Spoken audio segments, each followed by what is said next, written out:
और हरियाणा के नए DGP Shatrujeet Kapoor press conference कर रहे हैं। सीधे आपको सुनवाते हैं लाइव खबरें अभी तक पर क्या कुछ कह रहे हैं। 2 साल में फिर भी मुलाकात होती रहेगी, पर आज एक कस्टमरी इंट्रोडक्टरी भेंट वार्ता के लिए हम मिल रहे हैं। तो इसमें फिर से आप सभी का स्वागत। और आज जैसा कि आपको पता है कि सुबह राज्य सरकार के आदेश निकले और मैंने अभी 2 घंटे पहले ही पद संभाला है। और इसमें जो इनिशियल कॉलिंग्स ऑन और वो सब सेरेमोनियल चीज़ें हैं, वो सब होने के बाद तो I will be operational in a couple of days. और इसमें सभी का एक इंटरेस्ट भी रहता है और खुद ऑफिसर का भी होता है कि अपनी क्या प्रायोरिटीज सेट की जाएं। तो मुझे ये लगता है, बाकी तो आप सभी पुराने लोग हैं और आपके भी सुझाव होंगे, और मुझे लगता है कि सबसे महत्वपूर्ण चीज़ है कि लोगों को जो शिकायतें रहती हैं, जो दिक्कतें हैं, किसी भी किस्म की दिक्कत हो तो उसको तुरंत उसका प्रभावी तरीके से निपटारा किया जाना। तो उसमें जो कानूनी कार्रवाई होनी है वो, और जो कोई एडमिनिस्ट्रेटिव मुद्दे हैं उन पे तुरंत एक्शन हो। तो उसमें ज़रूरी नहीं कि वो पुलिस के ही हो सकता है कि पुलिस से दूसरे महकमों के भी कई बार बीच में इन्वॉल्वमेंट रहती है।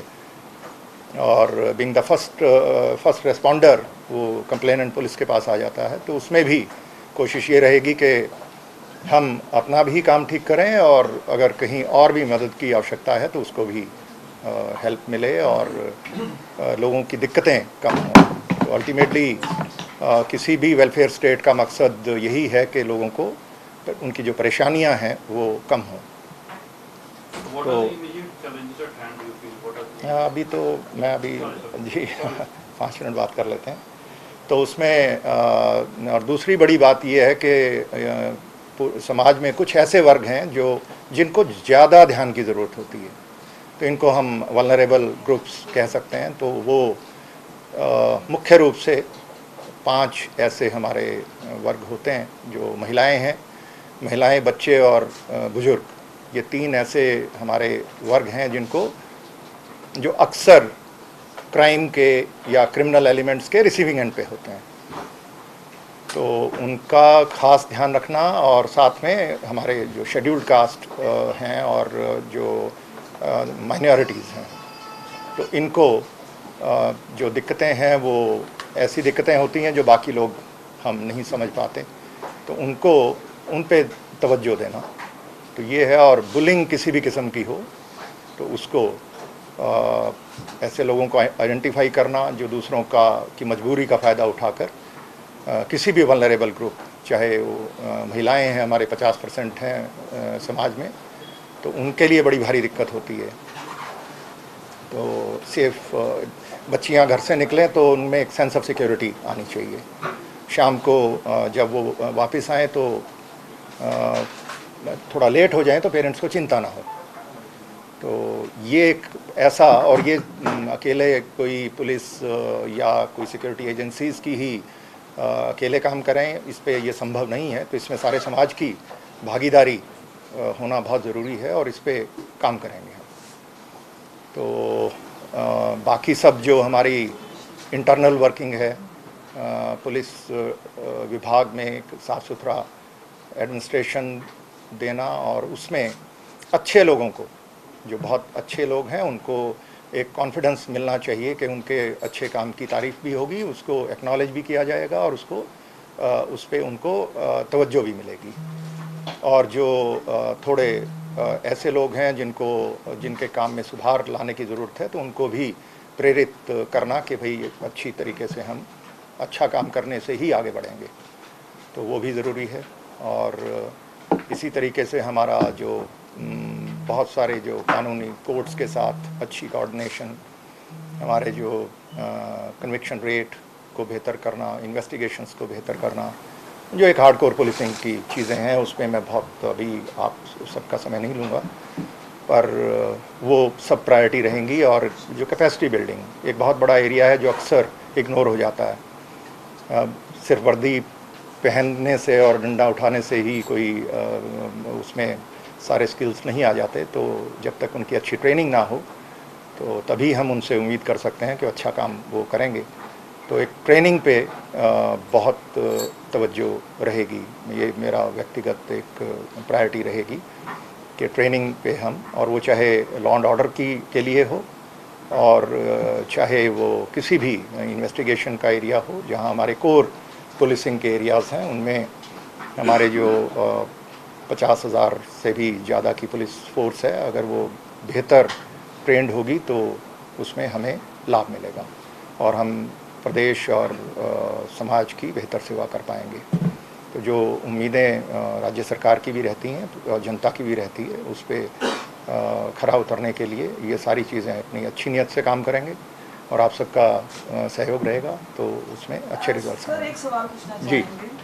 पहले तो एक तारीफ से शुरू करते हैं, जितने आपके पास आईपीएस और काडर वाले हैं आपकी बड़ी तारीफ करते हैं, आउटस्टैंडिंग ऑफिसर को जी जी। पर आपने चार्ज उस समय संभाला है जब की वायलेंस हुई है, क्वेश्चन मार्क्स उठाए जा रहे हैं। तो ये डीएचपी ने एक बार फिर बोला है कि 28 तारीख को वो करेंगे।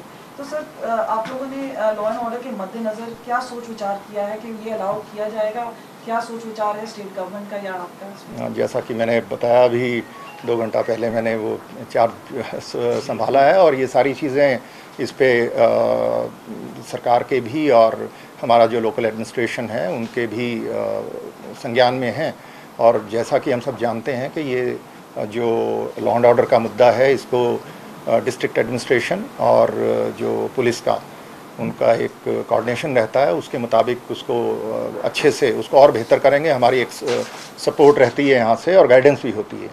तो इसको सारे इसके प्रोज एंड कॉन्स देख के उसी के मुताबिक आगे उसको बढ़ाएंगे। जी मैं कम से कम मुझे अभी नहीं पता है, तो हाँ, मैं तो यही कहूँगा कि अभी 2 घंटे पहले ही मैंने चार्ज संभाला और सीधा आप ही के इसी में प्रेस कॉन्फ्रेंस में ही आया हूँ। तो एंटी करप्शन ब्यूरो में आप रहे हैं और बड़ी लंबी कैंपेन, बहुत प्रभावी कैंपेन चली, तो क्या पुलिस में भी आप इस तरह की कोई कैंपेन जो कम से कम दागी लोग ना हो और साफ सुथरी व्यवस्था हो? हाँ, जैसा कि मैंने बताया कि जो अच्छे लोग हैं उनको हमें प्रेरित करना है, उनको आगे लेके आना है, उनको तवज्जो देनी है, और जो लोग जिनका ध्यान थोड़ा अपने काम से भटक गया तो उनको भी रास्ते पे लेके आना, प्रेरित करना, उनको अच्छे से परसुएड करना कि भाई आप ठीक से काम करें, ठीक से काम करने में फ़ायदा रहेगा उनको। तो ये बात हमें समझानी है। ऐसी कोई लॉबी नहीं होती साहब। Let's not talk, there are no such lobbies. Are you happy with the law and order situation? जी, और उनकी मतलब डिमांड तो नहीं होती होगी कि डिसिप्लिन फोर्स है, वेलफेयर का आप क्यों? जी, वो एक बहुत महत्वपूर्ण एरिया है और वेलफेयर पे बहुत ज़्यादा काम करने की ज़रूरत है। बहुत कठिन परिस्थितियों में हमारे साथी पुलिस में काम करते हैं, उसको बाहर समझ पाना बड़ा मुश्किल होता है। तो वो एक हमारा एक इंटरनल मसला है और उसको उस पर बहुत सारा काम किया जाएगा, आप देखेंगे उसमें। जब आपने पदभार संभाला है तो क्योंकि आप फील्ड में भी बहुत सारे एसपी, आईजी, डीआईजी ऐसे सब पदों में रह चुके हैं, बहुत बारीकी से पुलिसिंग देख चुके हैं। आज की स्थिति में हरियाणा पुलिस जहाँ पर भी खड़ी और आपको मिली है आज की डेट में, तुरंत जो आपको लगता है, वैसे तो 2-3 महीने तक आप पूरा हो जाएगा, तुरंत किस पे आप ज़्यादा ध्यान करने की जरूरत है? क्योंकि 2-3 इसे हमारे पास लाइन ऑर्डर में आ रहे हैं कि अभी फुर्ती वाला मांगना, धमकी वाला मांगना, एक ये दो विषय ज़्यादा रहे हैं, एक लॉरेंस बिश्नोई या जो दूसरा गैंगस्टर जो इशू चल रहा है, वो 3 चीज़ें जो बड़ी हैं जिसपे आम आदमी को जो प्रभावित कर रही है। ऐसा है कि इसमें वो कहते हैं ना, one has to hit the treadmill running. तो वो कोई एक एरिया नहीं है जिस पे हम कहें कि पहले इस पे काम करेंगे और फिर उस पे, और ऐसा कोई प्रायोरिटाइज इसको नहीं कर सकते। सभी चीज़ों पे एक साथ ही काम करना होगा और उसमें सेंसिटाइजेशन और ट्रेनिंग और वो सब उसकी उतने समय की गुंजाइश नहीं रहती है।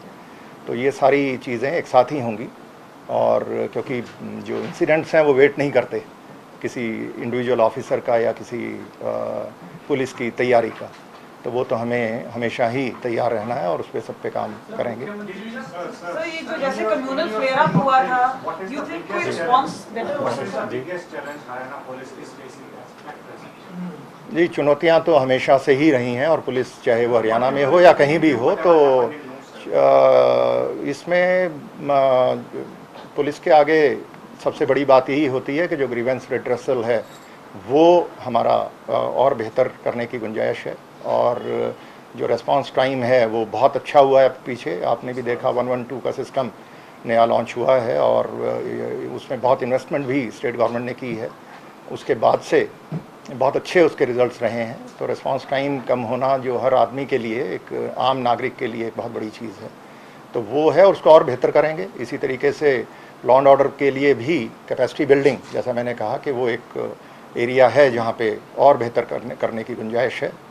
तो कैपेसिटी बिल्डिंग जो आपका इमीडिएट क्वेश्चन था, मुख्यमंत्री की अध्यक्षता में बनाई गई थी नशे को लेकर पूरे प्रदेश में, वो बड़ी सुस्त पड़ी हुई है, मतलब जी उस पर भी नशे के वो भी एक बड़ा एक चुनौती है, उसको भी एक अच्छे से डील किया जाएगा। जी बताएं। जुड़ा मेरा सवाल है, करप्शन ब्यूरो में रहते हुए सर आपने जिस तरीके से काम किया उसको लेकर के मानते थे कि भ्रष्टाचार की सोच रखने वालों को सुरजीत कपूर जो है सपने में भी देख सकते हैं। ऐसा आप गैंगस्टर कल्चर जो यहाँ पर चल रहा है, गन कल्चर जो चल रहा है, उसको लेकर के कोई क्लियर मैसेज आज एज ऑफ ये कहें कि जैसा आपने चार्ज संभाला, कोई मैसेज आज देना चाहेंगे कि ऐसे लोगों को कि वो इस बात से सतर्क हो जाए? हाँ जी, वो तो जो भी क्रिमिनल एलिमेंट्स हैं उनके लिए तो समाज में हमारी नज़रों में कोई जगह नहीं है ऐसे लोगों की, और इन पे प्रहार किया जाएगा बड़ा भारी।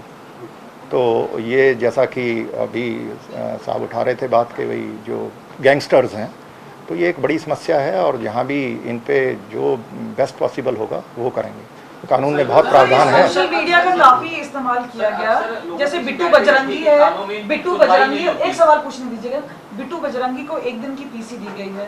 सर इस तरह के जो एलिमेंट्स हैं इनके ऊपर हरियाणा पुलिस किस तरह की कार्रवाई है, किस तरह से आप लोग कोशिश करेंगे? ऐसा है कि कोई भी जो गलत करेगा उसके बारे में समुचित जो इन्वेस्टिगेशन में जैसे जैसे एविडेंस आएगा उसके उनके खिलाफ पूरी कार्रवाई की जाएगी। और वो मुझे पूरी उम्मीद है कि हमारे जो फील्ड के अफसर हैं उसी लाइन पर आगे बढ़ रहे हैं। और जहाँ तक पुलिस कस्टडी का सवाल है और बेल और इस तरीके की चीज़ें अदालतें करती हैं, अदालतों में पक्ष सरकारी प्रोसिक्यूटर और पुलिस मिलकर के रखते हैं और अपनी बात रखते हैं। फिर उसके बाद न्याय की जो हमारी संहिता है उसके मुताबिक अदालतें उसमें फैसले करती हैं। सर अक्सर देखा जाता है कि जो थाने में जाते हैं लोग, उनकी सुनवाई नहीं होती, तो उसके बाद फिर वो जनता दरबार में गृह मंत्री के पास यहाँ आते हैं अम्बाला में, तो इस तरह की नौबत ना आए, तो इसको लेकर भी कोई, जैसा मैंने आपको बताया कि ये प्राथमिकता रहेगी कि लोगों की जो ग्रीवेंसेस हैं किसी भी किस्म की हों उनको प्रायोरिटी से हम हल करें। उनकी ग्रीवेंस पुलिस से संबंधित होती है सर जी, ज्यादातर जो गृह मंत्री के पास शिकायतें जाती है वो पुलिस से संबंधित होती है। जी हाँ, बिल्कुल सही बात जी। उसको मिनिमाइज करने का प्रयास रहेगा कि वहाँ तक जाने की आवश्यकता नहीं होनी चाहिए। तो अगर ग्रीवेंस रिड्रेसल हमारे पुलिस स्टेशन और जिला लेवल पे बेहतर होगी तो इस तरीके की शिकायतें करेंगे। और साइबर क्राइम भी काफी बढ़ा है, पिछले लोगों को पता नहीं चलता किस तरह से इस मामले में सब थोड़ा सा। जी, ये एक बड़ा पीछे एक अच्छी मुहिम चलाई हरियाणा पुलिस ने, आपको उस बारे में पता ही है कि वो जो कुछ इलाके थे वहाँ पे बड़ी मुहिम चला करके उन्होंने काफ़ी सारे ऐसे अपराधियों को पकड़ा और उससे काफ़ी कमी भी आई।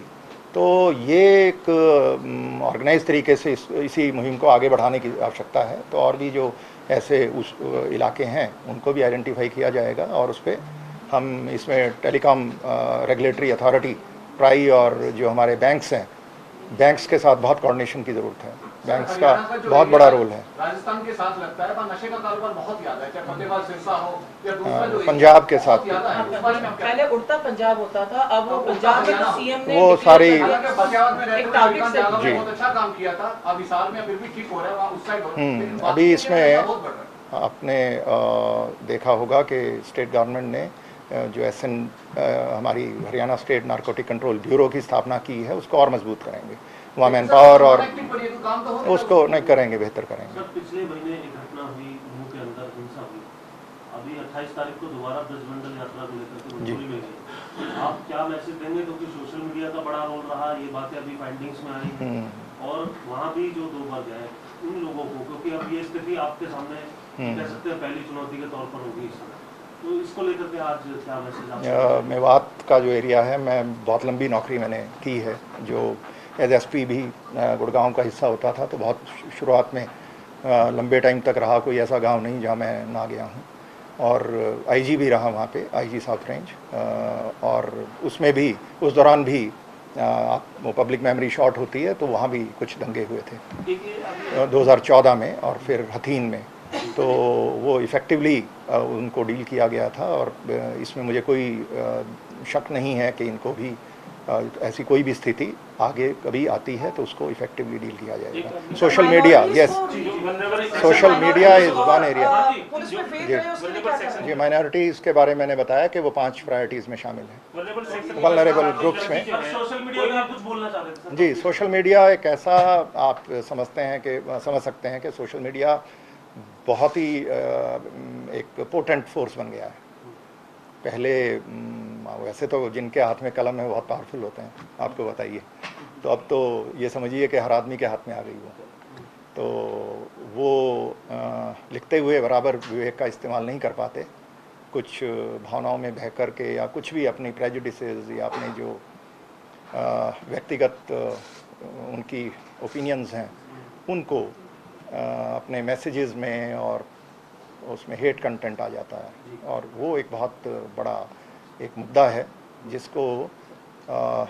जिसमें बहुत काम करने की ज़रूरत है। और जो ट्रेडिशनल पुलिसिंग है वो उससे अभी तक, और सिर्फ हरियाणा की बात नहीं है ये एक बहुत इसमें कुछ टेक्नोलॉजिकल भी, और हमें जो कोऑर्डिनेशन का जो हमारे सोशल मीडिया प्लेटफॉर्म्स हैं उनके साथ एक डिफरेंट लेवल का कोऑर्डिनेशन बना करके तब इसको डील करने का एक सिस्टम बनाना होगा। और ये एक बड़ी चुनौती है। जो आपने पूछा था इमीडिएट चैलेंज, वो सोशल मीडिया तो बहुत बड़ा चैलेंज है।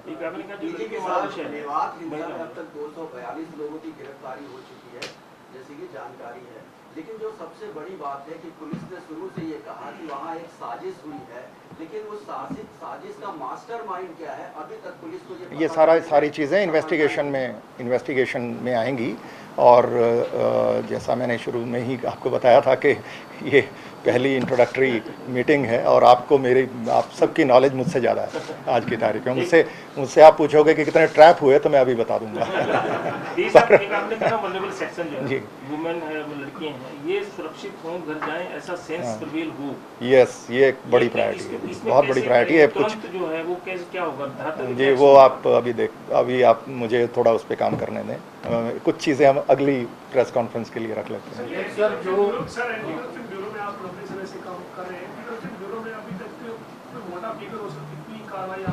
जी, वो उसके लिए मैं आपको पूरा आपको मैं दूंगा। डीजीपी साहब, एक सवाल मेरा है, एंटी करप्शन ब्यूरो में रहते हुए आपने जिस तरह से आम जनता की पार्टिसिपेशन को भी बढ़ाने के लिए इनामों की घोषणा की थी, इस तरह की मुहिम चलाई थी कि जो सामने आएगा, इसके अलावा उनको अपनी जेब से पैसा नहीं देना पड़ेगा अगर किसी तरह का ट्रैप लगाना भी है, तो क्या इसमें भी जनता की पार्टिसिपेशन को, क्योंकि पुलिस महकमे के अंडर भी हम लोग कई ऐसे अपराध से डील करना पड़ता है, इसमें जनता की सहयोग का ज़्यादा चाहिए, तो उसमें भी कुछ इस तरह मुहिम होगी? जी बिल्कुल। वो देखिए साहब, ये बहुत ही इसके लिए कोई बहुत रॉकेट साइंस नहीं है, ये क्रेडिबिलिटी। तो वो हर हमारा जो अफसर है, चाहे वो कांस्टेबल हो, पुलिस ऑफिसर, या वो डीजीपी हो, पर्सनल क्रेडिबिलिटी बहुत इम्पॉर्टेंट है। तो वो जब अच्छी होती है तो लोग उसमें आगे आते हैं, उनका एक फेथ होना चाहिए, ट्रस्ट होना चाहिए। तो वो उसके लिए कुछ स्पेशल कुछ भी करने की ज़रूरत नहीं पड़ती। तो वो जब बन जाता है तो फिर वो इन्फॉर्मेशन भी आती है और लोग चल के आते हैं। बहुत सारे लोग, सभी नहीं आते, बट ठीक है, हमारा 3.25 करोड़ की जनसंख्या है, हम उसमें अगर 1% भी सूचनाएं इफेक्टिवली शेयर करें तो बहुत फ़र्क पड़ता है, उसमें लॉ एंड ऑर्डर बेहतर हो जाता है।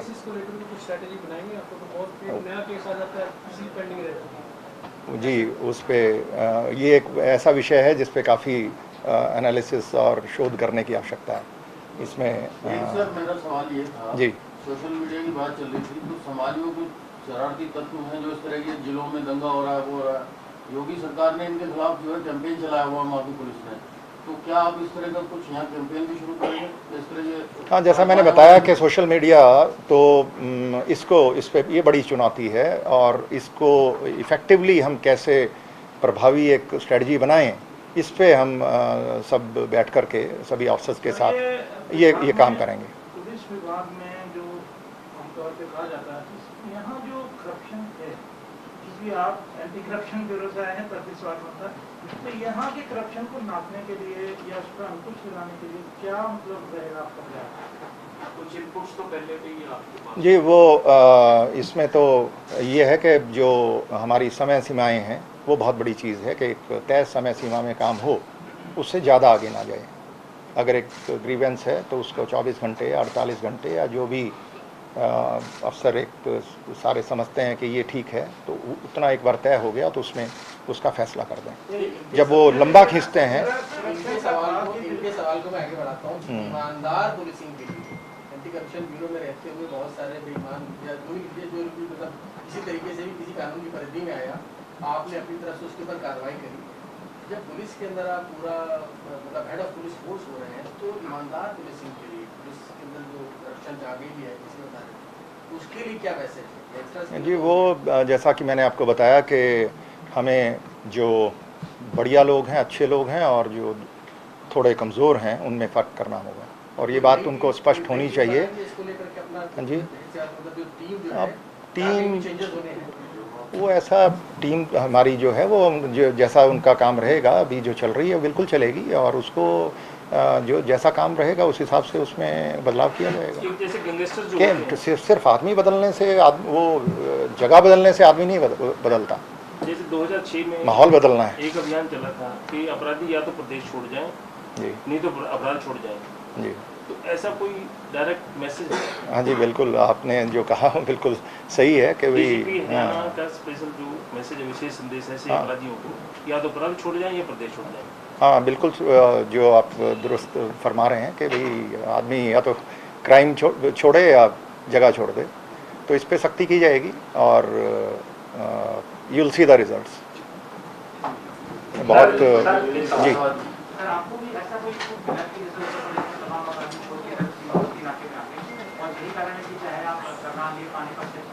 शत्रुजीत कपूर की प्रेस कॉन्फ्रेंस, और इस प्रेस कॉन्फ्रेंस में उन्होंने शत्रुजीत कपूर की प्रेस कॉन्फ्रेंस में बहुत सारी बातें निकलकर सामने आई। उन्होंने कहा कि गैंगस्टर्स से निपटने के लिए भी रणनीति बनाई जाएगी मजबूत। प्रदेश में कानून व्यवस्था को लेकर पुलिस महकमा हमेशा से जागरूक है और बेहतर किया जाएगा। समाज के 5 वर्ग जिन पर ज्यादा फोकस करना जरूरी हो जाता है, बच्चे, बुजुर्ग, महिलाएं, माइनॉरिटीज, SC ST, उन पर विशेष रूप से ध्यान दिया जाएगा। लोगों की समस्या दूर करना हमारा मकसद है। हिंसा और दंगों जैसी स्थिति से निपटने के लिए तैयार हैं। इसके अलावा उन्होंने सोशल मीडिया को लेकर भी कहा कि सोशल मीडिया पर पैनी नजर रखी जाएगी, क्योंकि सोशल मीडिया आज के वक्त में बहुत महत्वपूर्ण है। हम प्रदेश की सेवा करेंगे, समाज की सेवा करेंगे। सोशल मीडिया को हैंडल करना बड़ी चुनौती है।